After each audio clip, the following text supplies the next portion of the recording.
kind of what we tried to do. I know everybody in here has a different way of evaluating their coaches and their assistant coaches. And I think you'll see, 3 different methods of evaluation, even within the 3 of us that are presenting today. Some of the stuff, as I shared earlier, when we go over it, because I was at Bentonville for a while, me and Billy have worked together on the evaluation process. Some of our evaluation assessment is very similar, but he goes into a lot more depth than what I do at Bentonville High School or Bentonville schools. So he'll kind of share that piece as well. So the one thing that I just kicked off with last session is I talked about the evaluation process. And I think anybody can sit in a room and check a bunch of "you did greats," "you're awesome," and hand it to someone and walk out of there. But evaluations, the most difficult evaluations, it's taken me a long time to get to where I'm comfortable doing that, is when you have to give an evaluation that maybe not be that great. And you have to tell someone and be honest with them that maybe they just weren't doing things the way they need to be doing, and maybe they're not doing as well as they think they are personally. So those are the evaluations that are difficult and sometimes the most meaningful, because it can help them, good coaches and teachers, have the ability to correct that behavior and make themselves better if they want to. And so as we go through these evaluation tools, at the end, I kind of want you to be thinking about too, what you may do in your school that's different that we could benefit from as well, and maybe share with the group. So the form that we use is, and the one thing I forgot, I've apologized about 20 times today, it seems like, with this conference, is I did this and I forgot to put a QR code in. So I'll be the only breakout session you will not have a QR code. You can take pictures, or we're going to post it on the AAA website where you can go in and get the links and see this under Arkansas Activity Association. Then we have our AD link, and it'll be under the AHSAAA portion of that, and we'll have all of our breakout sessions there. But this evaluation form here is rated on a scale 1 to 4, 1 being not good and 4 is above and beyond. And it's really based about trying to help coaches and teachers find areas they're doing really well and maybe some areas of growth, and hopefully help them grow in those areas, and there's a place to make comments. We tried to break it down really to make it meaningful to athletics. And so it starts off with planning and preparation. Planning and preparation for your budget, your preseason, and so forth, and there's deadlines attached to that.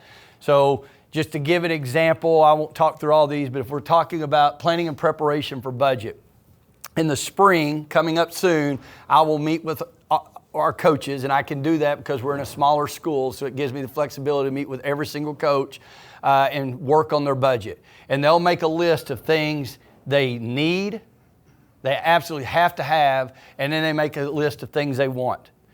And then we create a budget line for that and put a cost to that entire thing. Now, I'm not talking about officials and gate workers and all that thing. I'm talking about just their equipment needs, whether it's a time for uniforms, not uniforms, rotation, or they need to order extra basketballs, those types of things. So once we get that list, then I have an idea of where they need their budget, where that budget needs to be. Then I go meet with the CFO, and I sit down with every sport, and I say, okay, our bottom line, and I'll just use a number that say we have $150,000 as our bottom line for athletic operations, okay? But here's all my needs within every sport. And this year, basketball is going to need a little more because it's their year to order uniforms. Volleyball ordered uniforms last year, so they don't need as much, and they only need to order a handful of volleyballs and maybe some whistles or something, so their budget may not be it may be $1,500 this year, where basketball could be $10,000. But then what we do is when we get to the end of that process, then I just have to show that we're not going to exceed that bottom line of $150,000. So the budget is flexible from one year to the next, depending on needs. and that's the way we adjust it. But part of the evaluation and budget process is the coach being able to sit down with you and work through that whole thing, and then not come up the week before basketball season and say, man, I really need a shooting machine. Can I get a shooting machine? I need a shooting machine. Well, we should have had that conversation in the spring to see if we could have put it in our budget. But that's part of the evaluation process. Transportation. We've all had coaches come to us the day before an event and say, you know what, I think I need 2 buses now because I want to take the girls on one bus and the boys on another bus. Or I forgot to tell you that, we moved the time up for this game. I communicate with the assistant coach or the coach, and we're going to start 30 minutes early, and I forgot to tell anybody. So this is to make sure they get their transportation turned in on time. We have a giant board that everything puts on, and Coach White keeps up with that in my office, and they have a timeline to get all that done. If they want to get a 4, then they got to get all that turned in on time. Planning and preparation is having their preseason meetings, program philosophies, handbooks, all those things. Again, planning and preparation. Scheduling and facilities, that is it's going to be better for us next year. We actually will have a gym, but for years at Thaden, we rented gym space. How many people have to rent space here? Okay, just a couple. Okay. Hey, you talk about trying to rent space and trying to find time for practices and games and stuff. Well, part of that schedule was you had to get all that in, have your schedule down, and turn that in so everybody knows when your practices are, your facility needs, and so forth. Again, planning and preparation. Then rules, procedures, risk, student eligibility. Again, go and make sure they have everything done, and they're responsible to make sure that's on Dragonfly and everything's eligible on that end. Then we go to communication. Communication, I've never met with my supervisor in my entire career, I don't think, that when I had an evaluation that they said, our communication could be better. I don't think I'm convinced you can never be perfect in communication. You can try as hard as you can, but you're just going to miss things sometimes. But we really focus on the communication, getting stuff out. We do everything through one source. We use an app. We don't email. We don't text. It's all set up in chat rooms. We have chat rooms for students. We have chat rooms for parents. We have chat rooms for coaches. And then we can do all one big chat room where it all goes out. It's just done immediately, and that's why our communication, they can message back to us independently as well. And, a big part of that is if we have a ball game, and I want their scores up on our website and app within 24 hours. If it's not, then I'm sending them a friendly reminder. And if they can't meet those needs, then obviously their communication is not where it needs to be versus someone that's on top of that. Modeling professionalism, program environment. Again, just being a professional. Steve Wood struggles with that. He's not in here, is he? Are you recording? Steve, I apologize, okay? So again, program environment, ensure our facilities are safe, report any issues. I remember when I was at Bentonville several years ago, we had an incident at Fulbright where a lady at a ball game fell in the bleachers and broke her leg. And the bleachers were broke. And then my coach said, that's been that way for like 2 months. Well, why the heck did you tell us, man? We had no idea. Those are types of things that they're out there all the time. If there's an issue, they need to let us know. Soccer, I'm always checking soccer goals to make sure they're weighted down properly and they meet the state requirement. And if we come out on a field and there's ever a goal that's been moved that's not anchored properly, that's a huge issue with me, and it impacts the way they're evaluated. And then their professional responsibilities, again, is just, are they doing like attending meetings, PD? Are they doing the things they need to do to grow as a coach? Then we end it on a grading scale of 1 to 4, and I take the totals. It gets a 3 or 3.5 or whatever that is, a 2, and then we have a place for additional comments. They can attach a page to that as well, and then everybody signs it. One thing that I don't think I mentioned is I do a mid-year. It's mandatory that we do it. We have to sign off on it. We do a mandatory mid-season, mid-year eval, kind of a touch base with every coach and say, here's some really great things that are going on. Here's some areas I really think that we can grow a little bit in, and we document that, and then we come back and we're able to revisit that at the end of the year as well, which is very, very helpful for us. Then there's no surprises. If somebody really stinks at communication and they're not doing what they're supposed to do, and I can have that conversation, then I come back with them again later in the year and say, dude, we talked about this and you've done nothing to fix it, then I don't feel as guilty about evaluating that person in, whether it's good or bad. So that is all I have. So at Bentonville, like you said, we have about 180 coaches, and so it's hard to get in contact and see those coaches. So what we've tried to do is set up a monthly meeting, try to put it on a calendar, so at least we're meeting with the head coaches once a month throughout the year. And then we have head coaches meetings as a whole once a month throughout the year. And we try to make those more PD related, growth for them versus that individual meeting maybe talking specifically about their program, what's going on, what needs to be looked at, what's going really well, things like that. So I will say one thing, well, really, so you can see ours on tab 1. We've just tabbed ours out. And this is twofold. What I try to do when we do this is to end one season with an evaluation of how that season went, but then set up those expectations for the next season as well. So it's kind of an end of year inventory of your time, of everything, your uniforms, all of it. We talk about where you're at in the rotation of your uniform. We're on a 3 to 5 year rotation with uniforms. Our budget is set up similarly to Scott's and probably everybody's. You know, we've got a bottom line where we can spend this much, and we don't ever tell them how much they have, but typically at Bentonville, they don't, you know, if you have a need, you usually get it. If you have a want, sometimes there's some fundraising, maybe some camps that you have to do, and then maybe in collaboration with the operational budget, we can get you what you want as well. So that's kind of how we set up our overall program. But with this, we just share this packet with them, and they go through their coaching assessment. I'm not going to go over that again because it's very similar to his. It's just kind of how we score. It's different, but all the other stuff is very similar. But tab 2 is team goals and objectives, and that's talking about tying up this season. Okay, did we meet the goals and objectives we set for the season? And then we talk about going forward, off-season expectations, and then even into next season. How do we feel like we're going to be?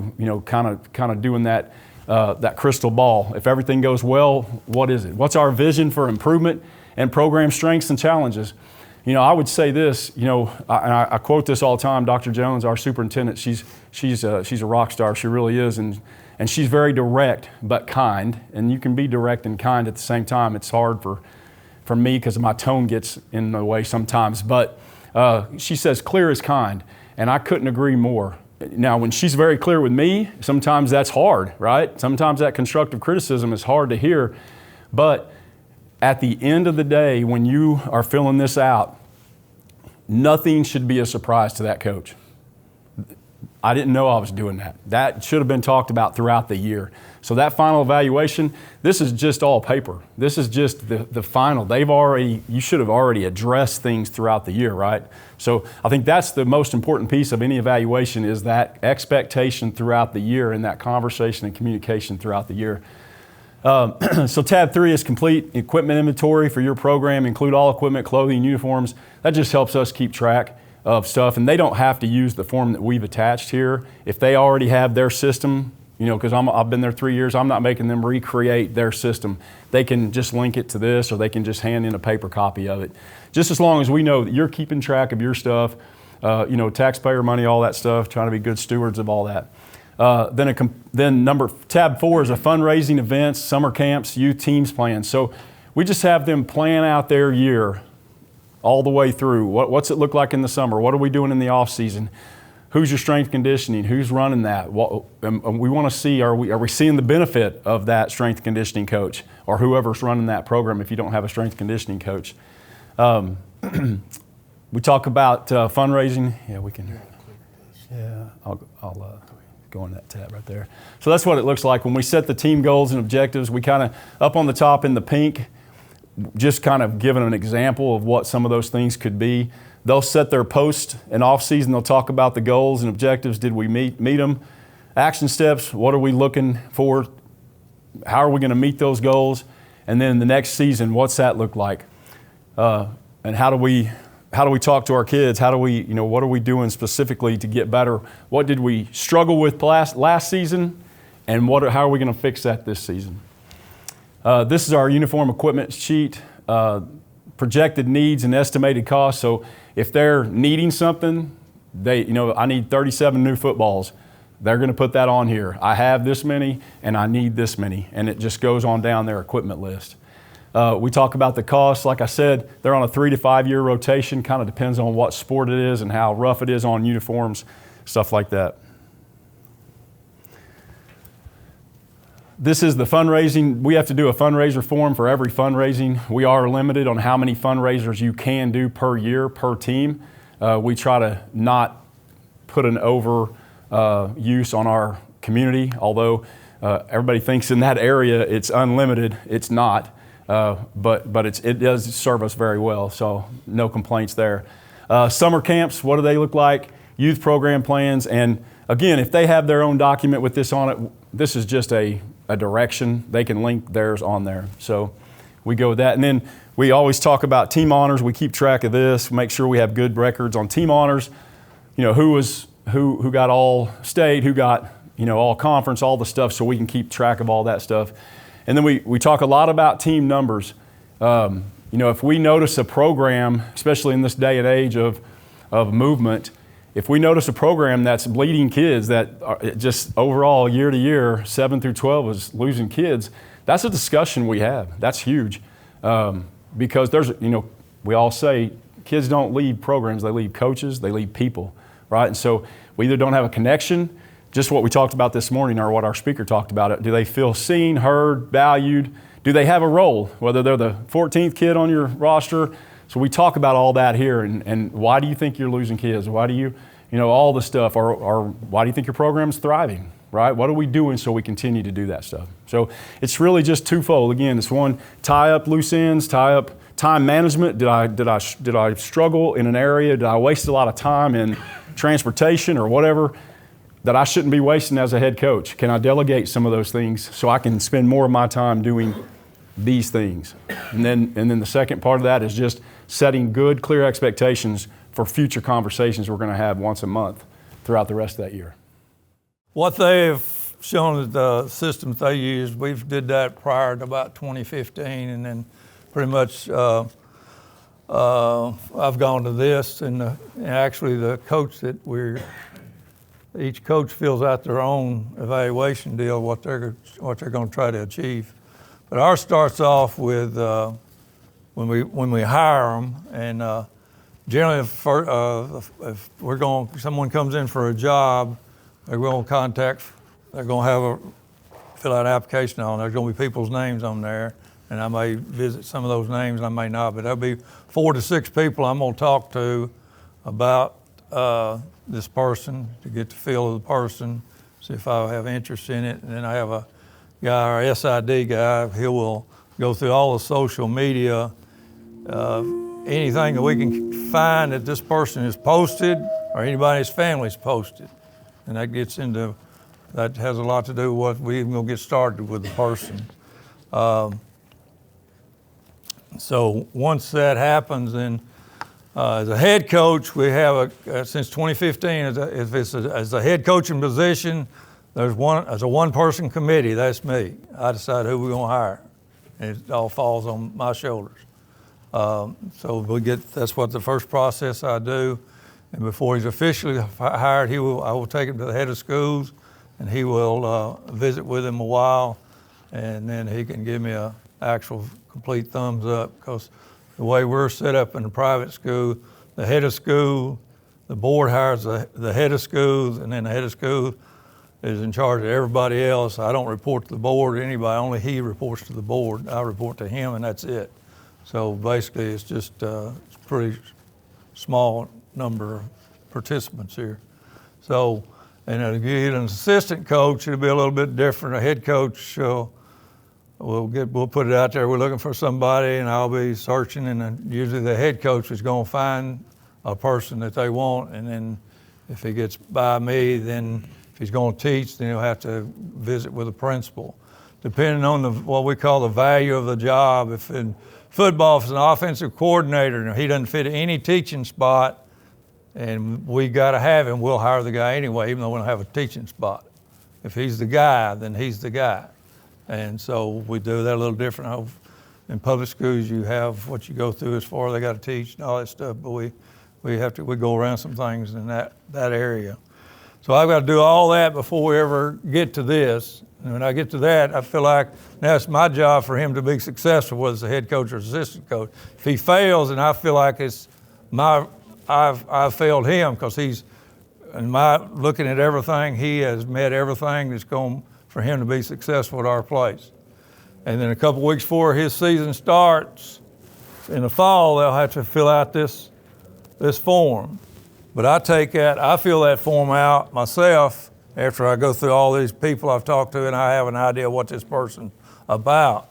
And then my sheet will be full of, as we go through the course of the year, a bunch of sticky notes that if I have concerns or whatever, be on there when we have our evaluation after the season.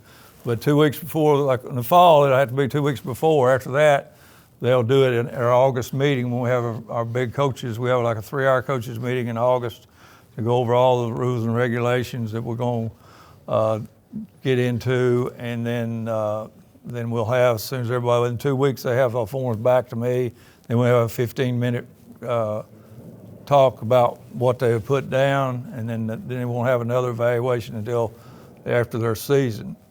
You don't see anything about budgets on there or anything like that. We're sort of, we don't actually have a budget. We have no fundraising. I raise all the money, and I've never turned a coach down for anything they asked for. So that issue has not been a problem. Buses, they do that through my secretary. She lines it all out. Athletic owns all the buses. We bought all the buses, so we own all the buses. So Athletics has priority over anybody else wanting to use a bus. So it's sort of, I guess, a dictatorship, you want to call it, but that's the way it is. The officials are paid through our Warrior Club, our Booster Club. We're on a 3-year rotation for uniforms. They're paid through the Warrior Club, Booster Club, and then anything that they need, they get. So it's pretty much, that's the way it's laid out. But they'll put this, they'll fill this out, and they'll know what the glows means, what they think they're really good at, and grows what they need to work on. And it sort of just goes from there. And we just take the information, and then about every 3 years, 4 years, we'll have that evaluation, and through Excel Sports, I know some of y'all have done this where the players evaluate the coaches.